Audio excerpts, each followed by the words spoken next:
still advantage 9 for Wallabies. Geordie Barrett moving it on. Space out left. Proctor, Clark. Chance here for Australia now to hit back. Ball on the ground, out in front of the post. There's a tackle off the ball here. He's there. Tackle on the Savia now quickly on. Jordan can't claim the pass. No arms here.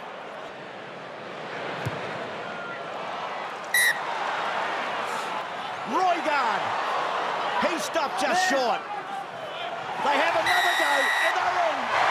Big numbers, right? Big numbers. While the All Blacks muscling it, trying to get it over the line, and eventually they do.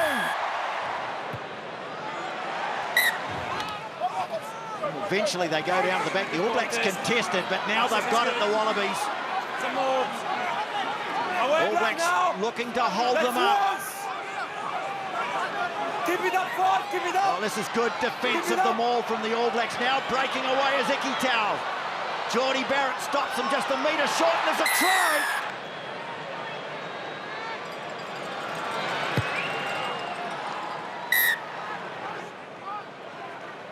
They keep it coming away to the left, and Tupou is there. Now Ikitau injecting, and through for the try is Harry Potter. And now the margin is just 3 points. Now Satiti. Hooper stood his ground. And another penalty.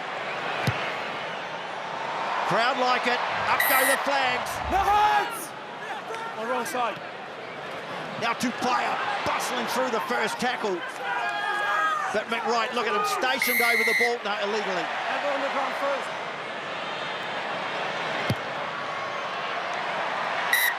Yes, he can. And a win at Eden Park, and they've got the ball, and they're storming towards the line. Referee has the arm out. It's a try. Well, if this goes over, a penalty could be enough to win the game, and it has gone over. Mackenzie now. Geordie Barrett gets the ball on the inside to Paya. Roigard! Can Roigard?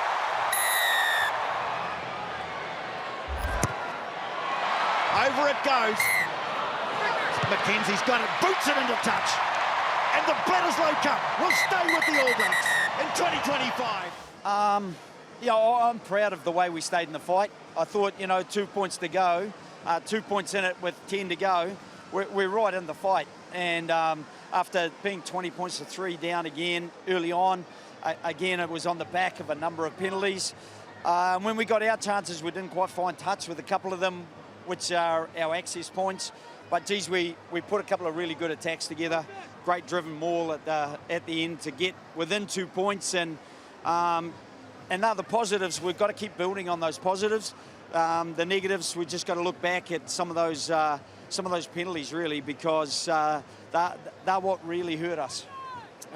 Joe, I've been speaking to a couple of boys, and they're just saying not just how good a coach you are, but how good a man you are. This week, leading into Eden Park, All Blacks coming off a record defeat. You know how they'll be hurting and how tough the challenge was. How did you get the boys up? The great thing is they get themselves up. They're a great group of young men. Just as the All Blacks, like I know a lot of them personally, and I've got a lot of time for them as well. So it's an awkward situation, but once the men are in the arena, it's all about them. And I'm an observer and occasionally contributor as far as substitutions are concerned. But when you've got a group of men who really want something, and they really wanted it tonight, and they're pretty gutted, Sonny, that they didn't get it. On the All Blacks, did they do pretty much what you expected? Any time you came back at them, they did respond? Yeah, again, I think we missed a couple of opportunities not to allow them the breathing space to respond. At 20 points to 17 at half time, I honestly felt that if we could put some pressure on and get in front, that mental pressure would be something that they'd have to cope with. We never quite did that. Damien built a little bit of breathing space for them, and then we got within the 2 points, as I mentioned. So, yeah, particularly once we got that yellow card, I knew that they would spread the ball to width, and we didn't quite get our hustle on the inside, and Geordie got a really nice offload, and that's all they need. They will strike very quickly, and we couldn't afford to give them the breathing space to do so. From an attacking point of view, this is probably the best I've seen the Wallabies play in the last 3 or 4 years. Joe, you must be really happy with that. I think leading into this game, twice as many line breaks as the All Blacks, probably unheard of. But yeah, how's that all come about, Joe? Yeah, again, it's good enthusiasm, and they're really working at their craft. Yes. They know that they can help each other by doing their job really well, and that domino allows us to create a little bit of uncertainty in the defence, and on the back of that, we can be really effective in getting advantage line or getting those clean breaks that you mentioned. And we knew we'd have to work for everything tonight, just on the back of, I think Mike Cron and I were sitting watching 2 weeks ago, and we were thinking, geez, I hope the All Blacks win this, because this is making it harder for us to catch them unawares. Of course. They certainly weren't unawares. They were well prepared for us, and as well prepared as we were for them, we didn't quite nail the moments that we needed to. You mentioned discipline in passing. You gave away 20 penalties against Argentina 2 weeks ago, down to 14, but still way above the Joe Schmidt average of the Wallabies, which is around 7. Is there something around understanding what the referees are looking at, or do you think it's very much a Wallaby thing that you guys can regulate yourselves? Yeah, it's really hard, because what we've perceived as inconsistencies, and that makes it difficult, and then players are asking us questions, and we get clarification afterwards. But I do think that we've just got to be better at adapting to how the referee is refereeing, and if you don't do that, then you pay the price as we did today. Well, Joe, it's a loss, but some of the content is some of the best rugby we've seen a Wallaby team play here in a couple of decades almost. So congratulations on lots of the content. I know you're unsatisfied. We can't wait to see the reaction from the Wallaby team next week in Perth. Yeah, we'll get our head down and keep working away, Morgs. Thanks for your time. Thanks, mate. James Slipper, we just wanted to congratulate you on 150 tests, an amazing achievement, joining a rarefied era club of just the three of you with Alan Wynne-Jones and Sam Whitelock. And we also wanted to get Cara into the family as well, because we know it's not an individual effort, it's the family that makes sacrifices. Okay, any reflection immediately before we talk about the game? Yeah, look, extremely humbling to hit 150. Yeah, you're right, there's a lot of sacrifice that goes into it, and mainly from the family, Cara, and I've got little Lily here tonight, so yeah, extremely proud, mate. Just gutted about the result, but yeah, who would have thought, 150? Yeah, well, you know what I think. You're never allowed to retire, because you're one of the few left that I play with. Cara, we dragged you in because we wanted to acknowledge the family's contribution. I think all of us here know how much you hold the fort down at home, or we go off and train so hard and possibly go on holidays with our mates. But what about tonight, and how proud are you of him? Oh, we're so proud of him. He just keeps going and going. So, yeah, we're just really proud of everything that he's achieved. And we heard you were trying to surprise him by turning up, but there might have been an email get through, so he knew you were coming. Was he happy to see you, or blown up that you were trying to get something past him? He did the pretend fake surprise. Oh, you're here. But, yeah, then I found out there was a little email that got slipped to him. Slips, so just the week that was, bro. 150th game, congratulations. Tell us a bit about it. I heard there's a bit of Tetris playing at the back of the bus, or what? Is it still going? There actually was a little bit. It's been a great week, Sonny. The boys got around me, and I always find it a little bit awkward around the milestone weeks. But the thing I was pleased about was just how well we prepped for the game.